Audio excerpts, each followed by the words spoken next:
उत्तर प्रदेश सबसे नंबर 1 पे हो, यही मेरी अपील है। यही सभा आज अच्छी होगी।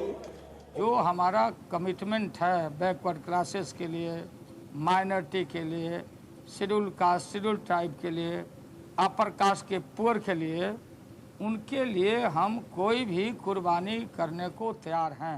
राज्य बेहाल, नेता माला माल। जब भी बात होती है यूपी और बिहार की, तो उनकी गिनती सबसे पिछड़े राज्य में होती है देश के। ऐसा क्यों है? पूरा देश तो एक साथ आजाद हुआ था, तो फिर ये दो राज्य कैसे पिछड़ गए? और जब ये पिछड़ रहे थे तो वहाँ की सरकारें क्या कर रही थी? ये कुछ सवाल हैं जो हमारे मन में आते हैं और आपके मन में भी आएंगे अगर आप यूपी या बिहार से होंगे। तो आज हम देखते हैं कि क्यों आखिर बिहार इतना पीछे रह गया, क्या कारण थे उसके। सबसे पहले तो अंग्रेजों ने बिहार को बर्बाद किया, ये बात मानी जाती है और ये बात सही भी है। लेकिन अंग्रेजों से भी ज्यादा बिहार को जातिवाद ने बर्बाद किया है, ये बात भी हमें माननी पड़ेगी। 1991 से 1990 तक बिहार और यूपी में जितनी भी सरकारें आई, उनका मकसद सिर्फ कुर्सी तक पहुंचना था। विकास के नाम पे कुछ नहीं किया गया, सिर्फ विकास एक चुनावी मुद्दा बनकर रह गया बिहार में और यूपी। तो उसके बाद हम देखेंगे 1990 के बाद में आए बिहार में लालू प्रसाद यादव जो कि आरजेडी से, और उत्तर प्रदेश में समाजवादी पार्टी की तरफ से मुलायम सिंह यादव का चेहरा सामने आया।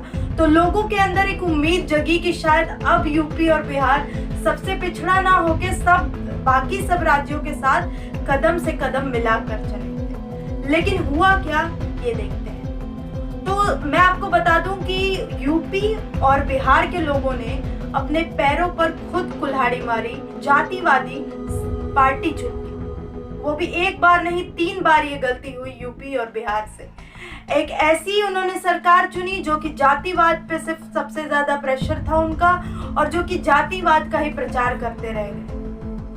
दोनों ही राज्यों में, चाहे यूपी हो या बिहार, लोगों को इतना बांट दिया गया दलित, ब्राह्मण और यादवों में कि वो अभी तक उससे बाहर नहीं निकल पाए और उनको उसी में उलझा कर छोड़ दिया गया इन जातिवादी सरकारों द्वारा। जब बाकी राज्यों की सरकारें ये कोशिश में लगी हुई थी कि अपने यहाँ ज्यादा से ज्यादा इंडस्ट्रीज का सेटअप करके इंडस्ट्रियलाइजेशन को बढ़ावा दिया जाए, तो उस समय यूपी और बिहार में क्या हो रहा था मैं बताती हूँ। यूपी और बिहार में प्रमोशन चल रहा था किसका? जातिवाद का प्रमोशन चल रहा था यूपी और बिहार में उस समय। यही कारण है कि इस इंडस्ट्रियलाइजेशन के भी दौर में यूपी बिहार सबसे ज्यादा पिछड़ा बनकर रह गया देश में, और वहाँ के जो नौजवान हैं वो आज भी नौकरियों के लिए दर बदर भटकते रहते हैं पूरे देश में। और यही कारण है कि आज सबसे ज्यादा जो प्रवासी मजदूरों की संख्या है वो या तो यूपी से होते हैं या तो बिहार से होते हैं, और वो नौकरी की तलाश में दर दर की ठोकरें खाते हैं। इस कोरोना काल में भी आपने देखा होगा क्या हालत हुई प्रवासी मजदूरों की, जो कि ज्यादा संख्या में उत्तर प्रदेश और बिहार के थे। तो आज अगर वहाँ पे इंडस्ट्रियलाइजेशन हुआ रहता, सही से इंडस्ट्रीज आई होती यूपी और बिहार में, तो इन मजदूरों को किसी दूसरे राज्यों में जाकर नहीं रहना पड़ता। मुलायम राज और लालू राज में एक चीज कॉमन हुई, दोनों पार्टियां आई थी विकास के नाम पे कि राज्यों का विकास होगा, लोगों में उम्मीदें थी, लेकिन राज्यों का विकास न करके ये विकास उनके सिर्फ परिवार के विकास तक सीमित रह गया, और इन्होंने सिर्फ अपने घर का विकास किया। इसका प्रूफ आप देख लीजिए, बिफोर और आफ्टर की ये पिक्चर्स को कंपेयर करके देख लीजिए। लालू प्रसाद यादव और मुलायम सिंह यादव दोनों ही लोग एक गरीब घर से आए हैं राजनीति में, और पहले की इनकी ये फोटोज देखिए और अभी की देखिए, तो ये आपको दिख जाएगा कि इन दोनों सरकारों और इन दोनों पार्टियों द्वारा कहाँ पे ज्यादा काम किया गया था। तो विकास तो नजर आ रहा है, लेकिन राज्यों में नहीं, ना ही उत्तर प्रदेश में, ना ही बिहार में, लेकिन इनके घरों में जरूर देखने को मिल सकता है। उत्तर प्रदेश की अगर बात करें तो यहाँ की 30% लगभग पॉपुलेशन जो है वो गरीबी रेखा के नीचे आती है। वहीं बिहार इससे भी आगे है। बिहार में 34% जो पॉपुलेशन है वो गरीबी रेखा के नीचे आती है। अगर दोनों राज्यों की जनसंख्या की बात करें तो मिला के कुल 35 करोड़ जनसंख्या होगी। तो इंदिरा जी ने एक नारा दिया था गरीबी हटाओ का। जब तक इन दोनों राज्यों से गरीबी नहीं हटेगी तो शायद पूरे देश से भी गरीबी नहीं हटाई जा सकेगी। तो पहले इन राज्यों से गरीबी हटानी होगी।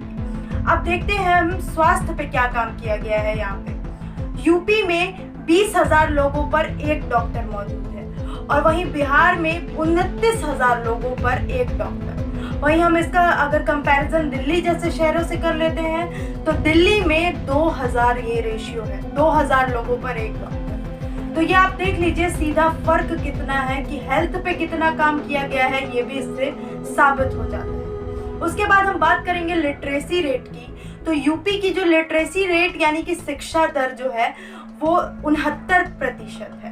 वहीं बिहार की शिक्षा दर 63% है। तो शिक्षा दर में भी ये दोनों राज्य देश के सबसे पिछड़े राज्यों में से एक है। शिक्षा, स्वास्थ्य और विकास में भले ही राज्य ये पिछड़े हों, लेकिन जब बात आती है क्राइम रेट की तो ये राज्य टॉप की लिस्ट में आ जाते हैं।